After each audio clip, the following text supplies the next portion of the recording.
Hello friends, இன்றைக்கி ஃப்ரெஷ்ஷான கொத்தமல்லியை வச்சு ஒன் பாட் ரெசிப்பியாக கொத்தமல்லி சாதம் எப்படி செய்கிறதுன்றதை நம்ம பார்க்க போகிறோம். இது லஞ்ச் பாக்ஸ் ரெசிப்பியாகவும் பிள்ளைங்களுக்கு நீங்கள் கொடுத்து அனுப்பலாம். ரொம்ப சட்டுன்னு செய்யக்கூடிய இந்த ரெசிப்பியை ரொம்பவே டேஸ்ட்டாக எப்படி செய்கிறதுன்றதை வீடியோக்குள்ளார போய் டீட்டெயிலாக பார்க்கலாம் வாங்க.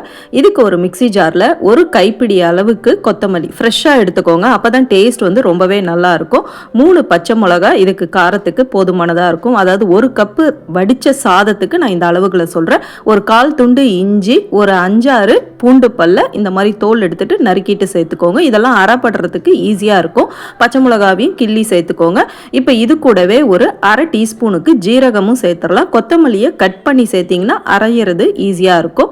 ஜீரகமும் சேர்த்துட்டு இப்போ இந்த கொத்தமல்லியை நம்ம கட் பண்ணிவிட்டு பொடி பொடியாக கட் பண்ணிவிட்டு மிக்சி ஜாரில் சேர்த்துக்கலாம். சேர்த்து இதை நல்லா வந்து மையாக அரைச்சிட்டு வந்துடுங்க. தண்ணி ஊற்றி அரைச்சதுக்கப்புறம் எப்படி இருக்குன்னு பார்க்கலாம். இப்போ இதை அரைச்சாச்சு. இப்போ இந்த வெங்காயம் இதெல்லாம் வச்சு நம்ம வதக்கி எப்படி அந்த பேஸ்ட்டை ரெடி பண்ணுறதுன்றதை நம்ம பார்க்கலாம். ஒரு வானலில் 2 டேபிள் ஸ்பூன் எண்ணெய் விட்டுக்கோங்க. 1/2 டீஸ்பூன் கடுகு, 1/2 டீஸ்பூன் உளுந்து, 2 டீஸ்பூன் கடலைப்பருப்பு சேர்த்துக்கோங்க.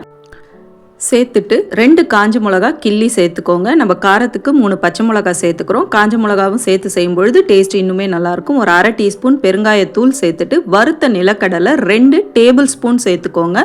வறுக்காததாக இருந்தால் நீங்கள் வறுத்துட்டு தோல் எடுத்துட்டு சேர்த்துக்கோங்க. கூடவே ஒரு பெரிய வெங்காயம் பொடியாக நறுக்கி வச்சுருக்கேன், அதையும் சேர்த்துட்டு நல்லா வதக்கி விடலாம். இந்த வெங்காயம் நல்லா கண்ணாடி பதத்துக்கு வதங்கி வரணும். அதுக்கப்புறம் இதுக்கு தேவையான உப்பை சேர்த்து நல்லா வதக்கி விடுங்க. நம்ம இஞ்சி பூண்டு எல்லாமே நம்ம அரைச்ச பேஸ்ட்டில் சேர்த்துருக்கோம். ஸோ பேஸ்ட்டை சேர்த்துட்டு நல்லா இந்த பேஸ்ட்டு வந்து நமக்கு வந்து வதங்கி நிறம் மாறி வரணும். கூடவே சின்ன நெல்லிக்காய் சைஸுக்கு புளி எடுத்து வச்சுருக்கேன் கரைச்சி, அந்த புளி தண்ணியையும் சேர்த்துக்கலாம். புளிப்போடு இருக்கும் பொழுது சாதம் வந்து இன்னும் டேஸ்ட்டாக இருக்கும். இப்போ பார்த்தீங்கன்னா நிறம் மாறி இந்த அளவுக்கு வந்ததுக்கப்புறம் ஸ்டவ் ஆஃப் பண்ணிவிட்டு நீங்கள் வந்து வடித்த சாதத்தில் ஆற வச்சுட்டு சாதம் ஆறுனதுக்கப்புறம் இந்த பேஸ்ட்டை சேர்த்து நல்லா கிளறி எடுத்தோம்னா நம்ம சுவையான கொத்தமல்லி சாதம் சூப்பராக ரெடி ஆகிடும். காலை லஞ்ச் டைமுக்கு நீங்கள் வந்து பிள்ளைங்களுக்கு டக்குன்னு வந்து இதை பேக் பண்ணி கொடுக்கறதுக்கு ரொம்பவே ஈஸியாக இருக்கும். டேஸ்ட் வைஸும் ரொம்பவே நல்லா இருக்கும். ட்ரை பண்ணி பார்த்துட்டு எப்படி வந்ததுன்றதை கமெண்ட் செக்ஷனில் சொல்லுங்கள்.